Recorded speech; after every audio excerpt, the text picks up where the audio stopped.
ঢাকা শহরে রিকশার নিয়ন্ত্রণের জন্য ট্র্যাপার স্থাপন করা হয়েছে পরীক্ষামূলকভাবে।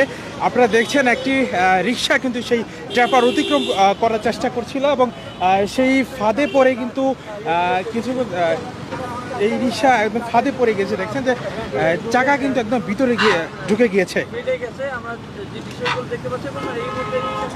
তিনজন মিলে কিন্তু এই রিকশাটিকে তোলার চেষ্টা করছে। আজকে ডিএমপি পরীক্ষামূলকভাবে এটি স্থাপন করেছে।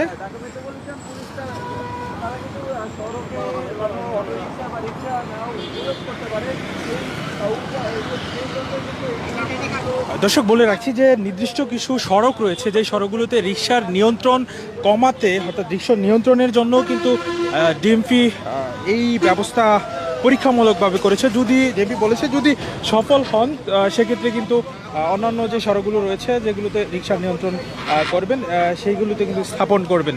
এবং আমরা দেখতে পাচ্ছি যে কিছুক্ষণ আগে কিন্তু একটি রিকশা যাওয়ার চেষ্টা করেছিল, এই যে ট্র্যাপার এইটি কিন্তু অতিক্রম করার চেষ্টা করছিল এবং যথারীতি তার রিকশার চাকা কিন্তু আটকে গিয়েছে। আমরা দেখতে পাচ্ছি কয়েকজনে মিলেও কিন্তু এটি তোলার চেষ্টা করলেও কিন্তু তুলতে পারছে। আপনারা দেখছেন যে দুটি চাকায় কীভাবে আটকে গিয়েছে। অলরেডি কিন্তু পাশের যে চাকাটা রয়েছে, ঠিক ওই পাশে যে চাকাটা রয়েছে সেটি কিন্তু লিক হয়ে গিয়েছে। অর্থাৎ আমরা দেখছি যে এর ভেতরে যে চাকাটা একদম ভেতরে পড়ে গিয়েছে, কিন্তু চাকা উঠছেই না এবং চাকাটা কিন্তু আটকে গিয়েছে।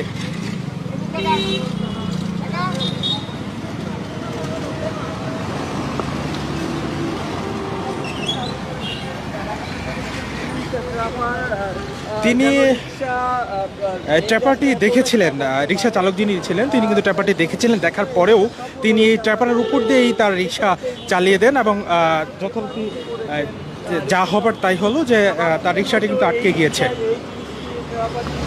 এখন ধাক্কা দিয়ে কিন্তু তোলার চেষ্টা করছে, তবে ইতিমধ্যে কিন্তু যে তোলার চেষ্টা করছে কিন্তু চাকা কিন্তু আটকে গিয়েছে, যার ফলে কিন্তু উঠছে না। আমরা যে বিষয়টি আমরা বলতে পারি, ঢাকা মেট্রোপলিটন পুলিশের যে ট্র্যাপার বিভিন্ন জায়গায় যে পরীক্ষামূলকভাবে প্রথমে আজকে রমনা থানার সামনে পরীক্ষামূলকভাবে, দর্শক বলে রাখি পরীক্ষামূলকভাবে ট্র্যাপারগুলো আজকে রমনা থানার সামনে স্থাপন করা হয়েছে এবং ডিএমপি বলেছে যদি এটি পরীক্ষামূলকভাবে সফল হন সেক্ষেত্রে যেই রাস্তাগুলোতে রিকশা চলাচল বন্ধ করবেন